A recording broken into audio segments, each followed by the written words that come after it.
দেখো গাছটায় কীরকম আম হয়েছে। এটা আমার ফ্ল্যাটের পাশের একটা আম গাছ। গাছ ভর্তি আম হয়েছে। এখান থেকে কত আম যে পেড়ে খেয়েছি আমরা, মানে পুরো গাছটা আমের ঠাসা।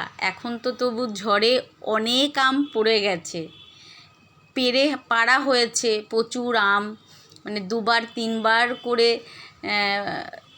এই পাশের বাড়ির দিদি আম পেড়েছে, আমাদের দিয়েছে।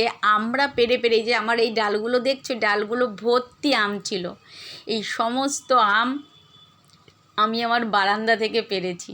মানে আমার বারান্দা থেকে এই গাছটার আম হাত দিয়ে পাড়া যায়, মানে এতটাই সামনে। মানে আম গাছের পুরো ডালটা আমার ফ্ল্যাটের বারান্দায় এসে পড়েছে।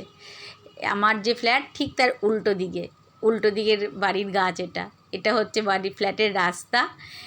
একদম এই সামনের যে ডাল, এই ডালের সব আম আমরা পেড়ে খেয়েছি, এবং বেশ বড় বড় আম হয়। এখান থেকে আমরা হাত দিয়ে আম পেড়ে খেয়েছি, এতটাই সামনে ছিল আমগুলো, এবং বেশ বড় বড়, ভালো ভালো খেতেও আমগুলো। দেখো গাছ ভর্তি আম হয়েছে, সব একদম পেকে হলুদ হয়ে আছে আমগুলো। যা আম দেখছো তার থেকে অনেক বেশি আম হয়েছিল, সব পেড়ে ফেলা হয়েছে।